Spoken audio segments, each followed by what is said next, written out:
সম্মানিত উপস্থিতি, আমরা পবিত্র কোরআনকে মেসেজ করলাম। পবিত্র কোরআন পৃথিবী সম্পর্কে তো তুমি আমাদেরকে ধারণা দিয়েছো। তো এবারে পৃথিবীতে যে আমরা আছি, এই পৃথিবীকে আল্লাহ রাব্বুল আলামিন সৃষ্টি করেছেন। যেখানে যাই সেখানে সমান দেখি। পৃথিবীটা কি সমান নাকি পৃথিবীটা গোলাকার? কাকে জিজ্ঞাসা করলাম? কোরআনকে। আল্লাহ বলেছেন মুহাম্মদের শ্রেষ্ঠ মুজিজা হচ্ছে আল কোরআন। মা ফাররাতনা ফিল কিতাবি মিন শাই।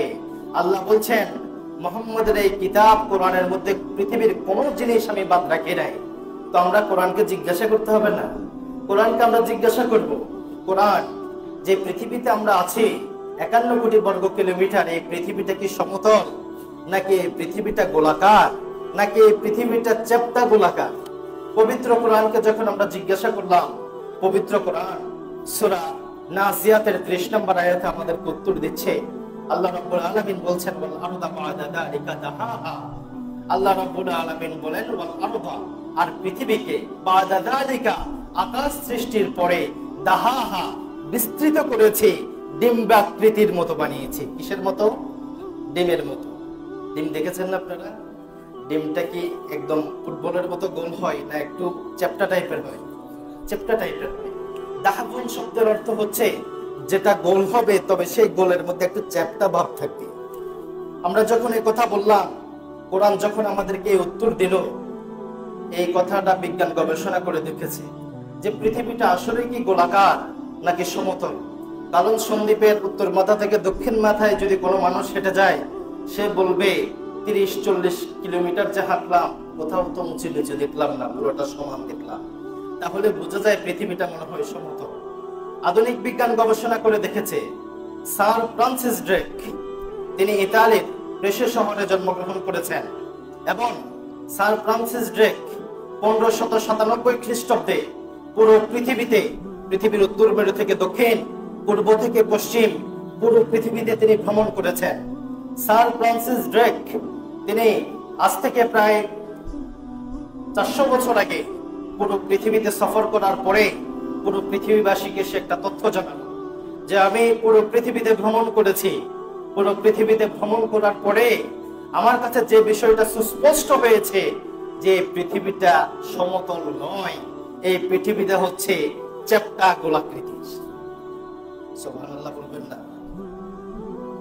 সম্মানিত উপস্থিতি, বিজ্ঞানের সাথে যখন কোরআনের এই থিওরিটা মিলে গেল, তখন কিছু ব্লগের মধ্যে সংশয়, মুক্তমনা, মুক্ত চিন্তা, আসিফ মহিউদ্দিন, রাজীব হায়দার, থাপা বাবা, তসলিমা নাসরিন, অভিজিৎ রায়, আরজালি মাতাব্বর, দাউদ হায়দার, আহমেদ শরীফ, বাংলাদেশের এই নাস্তিকগুলো সেই পেজগুলোর মধ্যে ইসলামের উপর সংশয় আরোপ করলো। তারা বলছে বিজ্ঞানের সাথে পবিত্র কোরআন যে মিলে গেছে, মুসলমানরা যে হাউমাউ করছে, আমরা এটা মানি না। তারা পবিত্র কোরআনের অন্য আয়াত নিয়ে আসলো।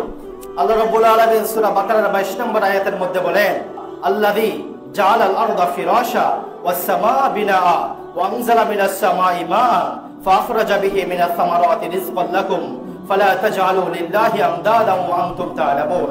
আল্লাহ সূরা বাকারার 22 নম্বর আয়াতের মধ্যে বলেন, পৃথিবীর মানুষকে, নাস্তিকেরা বলছে যে কোরআনের এই থিওরি আমরা মানি না। তারা বলছে পবিত্র কোরআনের সূরা বাকারার 22 নম্বর আয়াতে আল্লাহ বলছেন আল্লাযী জাআলাল আরদা ফিরাশা। আল্লাহ 22 নম্বর আয়াতে বলছেন যে তিনি পৃথিবীটাকে বিছানার মতো বানিয়েছেন। কিসের মতো? বিছানার মতো। আল্লাহ রাব্বুল আলামিন তাআলা আরেকটা দিচ্ছে পবিত্র কোরআনে সূরা নাবার 7 নম্বর আয়াতের মধ্যে বলছেন আলাম নাজআলিল আরদা মিহাদা। তোমাদের কোরআনই তো আমাদেরকে বলছে, আল্লাহ মানব জাতিকে প্রশ্ন করছেন আমি কি পৃথিবীকে বিছানা স্বরূপ বানাই নাই? এবার তারা প্রশ্ন ছুড়ে দিচ্ছে, কোরআন একবার বলছে ডিমের মতো আর একবার বলছে বিছানার মতো। কোরআনের এই থিওরি মিলে নাই। আমরা যখন বিভিন্ন ব্লগে লেখালেখির বা বিভিন্ন আর্টিকেল গুলো পড়ি, আমাদেরকে এই বিষয়গুলো নিয়ে চিন্তা করতে হয়। আমরা দেখেছি সেখানে অজস্র মুসলিম তরুণ সেখানে তারা লাভ রিয়েক্ট দিচ্ছে। অজস্র মুসলিম তরুণ তাদের এই মতের সাথে সহমত পোষণ করছে।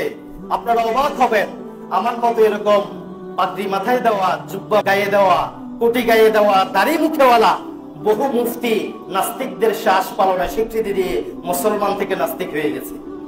নাউজুবিল্লাহ বলবেন না? এই সংশয়গুলো নিয়ে তাদের পড়াশোনা কম থাকার কারণে নাস্তিকরা প্রশ্ন ছুড়ে দিচ্ছে কোরআনকে আমরা মানি না। কেন? কারণ কোরআনের এক আয়াতের মধ্যে বলছে পৃথিবীটা হলো ডিমের মতো চ্যাপ্টা, আর এক আয়াতের মধ্যে বলছে পৃথিবীটা হচ্ছে বিছানার মতো। কিসের মতো? আচ্ছা, আমাদের বিছানাগুলো কি চ্যাপ্টা হয়, গোল হয়, নাকি সমতল হয়? তারা বলছে কোরআন নিজেই নিজের কথাটাকে দ্বিমত পোষণ করে কোরআন আমাদের সন্দেহের মধ্যে ফেলে দিয়েছে, সুতরাং এই সন্দেহযুক্ত কোরআন আমরা পড়বো না। সম্মানিত উপস্থিতি, আমরা তাদের এই প্রশ্নের ভেতরে ঢুকার চেষ্টা করবো। আপনারা রাজি আছেন? আমি ভাষা কথাগুলো বলে যেতে পারতাম, কিন্তু আজ হোক কাল হোক এই প্রশ্নগুলো যখন আরো বেশি বিস্তার লাভ করবে, আপনাদের কাছেও এসে যেতে পারে প্রশ্নগুলো। এজন্য উত্তরগুলো খুব জেনে রাখা খুব জরুরি। আমরা কোরআনকে জিজ্ঞাসা করলাম, কোরআন তুমি যে পৃথিবীকে বললা বিছানার মতো, বিছানা মানে কি? কোরআন আমাদেরকে বলছে বিছানা হচ্ছে এমন জিনিস যেটার উপরে মানুষ স্বাচ্ছন্দ্যে নিদ্রা যায়, ঘুম যায়। বিছানা হচ্ছে এমন জিনিস যেখানে মানুষ শুলে, মানুষ বসলে, মানুষ আসলে মানুষের ক্লান্তি দূর হয়ে যায়, মানুষ আরাম পায়, শান্তি পায়, মানুষের সমস্ত কষ্টগুলো তার থেকে দূরীভূত হয়ে যায়। এবং বিছানা বলা হয় যেখানে রৌদ্রের প্রখরতা থেকে মানুষ বেঁচে যাবে, ঝড়ের তীব্রতা থেকে মানুষকে রক্ষা পাবে, তুষারপাত থেকে মানুষ নিরাপদে থাকে। বিছানা হচ্ছে এমন জায়গা যেখানে সাপ বিচ্ছুর উপদ্রব থেকে মানুষ রক্ষা পায়।